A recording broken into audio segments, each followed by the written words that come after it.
My brother is a very hardworking man, and at 27 he is now very wealthy and doing well for himself. He's been with this girl for 6 months, and throughout the time we have gotten close because we both like hair, makeup, and shopping. I never knew there was anything wrong with their relationship except when she texted me last week saying she would love to hang out, but thinks it'll be inappropriate because her and my brother broke up. I asked her why, and she said she was sick and tired of auditioning to prove she was with him for the right reasons. She went on to say that my brother is paranoid she's after his money, so he would test her, like leaving out his bank statements on their bed and getting upset when she picked it up, going out to eat at high-end restaurants he requested, and leaving his wallet on home at purpose to make her pay the bill and prove she's not going out with him for money, never buying her gifts and questioning her when she asks why he doesn't. I was shocked, so I had to hear my brother's perspective.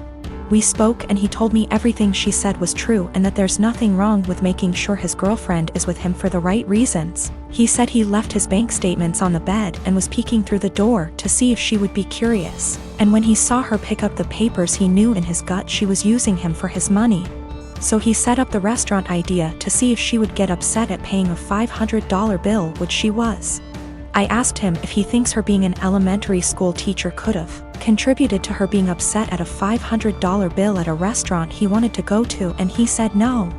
He said the straw that broke was when she asked him why he hasn't bought her a single gift since they've started dating, when she bought him a gaming console and new rims for his car, and he knew she was just discreetly asking him to buy her an expensive gift. He confronted her and said he thinks she's with him for his money, so she said let me do us both a favor and dumped him and blocked him. He's upset about the gold digging. And when I laughed, he called me an asshole. He said I would never understand what it's like being a rich man and being used, and I get that concern, but I told him if he thinks any woman will be okay with his tests and auditions, he's delusional as hell. If he doesn't want to be used for his money, he should start dating people as wealthy as him or leave lower income people alone, if he's not going to be genuine in his relationships unless they pass his test. I'm currently working part-time at a restaurant on my university's campus. I mostly work shifts with this one girl, we'll call her Anna, who is all for the body positivity movement. She embraces her body type and regularly posts inspiring quotes or images on her social media accounts. Personally, I have nothing against this at all. I am also in full support of treating and accepting everyone no matter their body type. However, I do believe that everyone should be healthy, eating right, exercising, taking care of their mental health, etc. Or at least attempting to be. I don't support those who use the body positivity movement as a cloak to shield and justify their unhealthy and damaging behaviors. However, despite being a supporter, Anna regularly comments on my body type. For example, I always bring food for my shifts since I personally think the food there is not the healthiest: burgers, fries, more fried food, etc.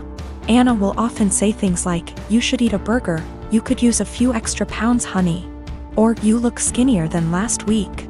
I told you to stop eating salads every day."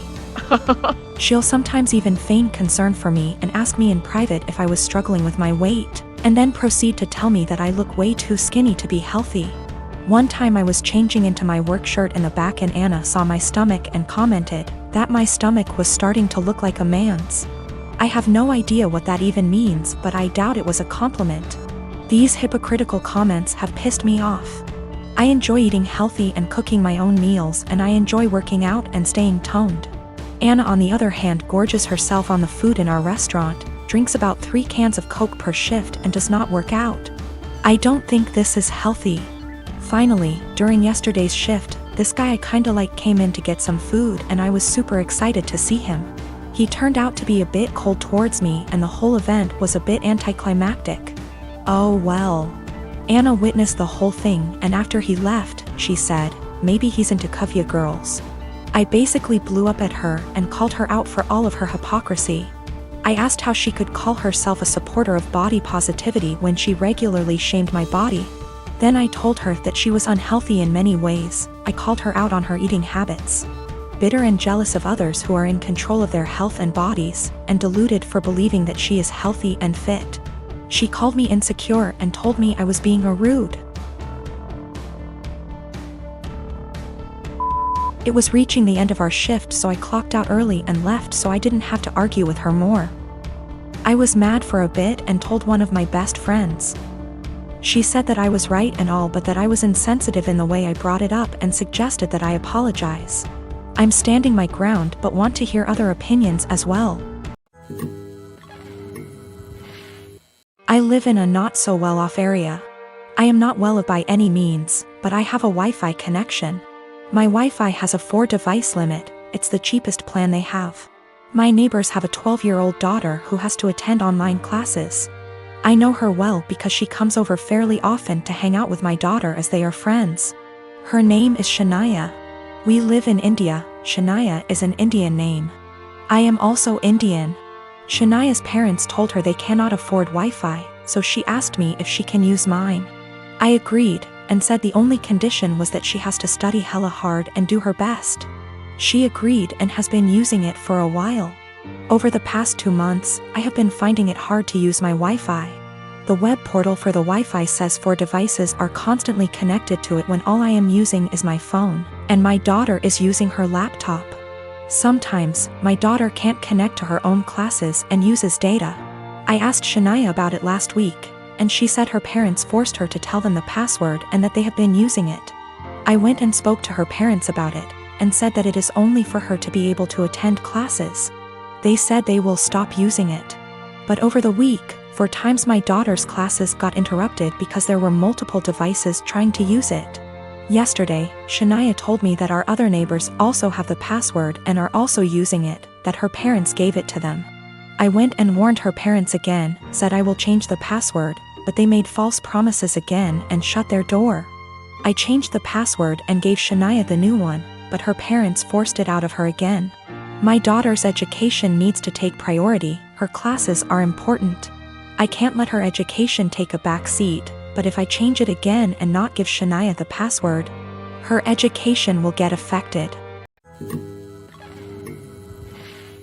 I am a 39-year-old male, and I lost my son in 2019 due to a chronic heart condition. He was 15 years old.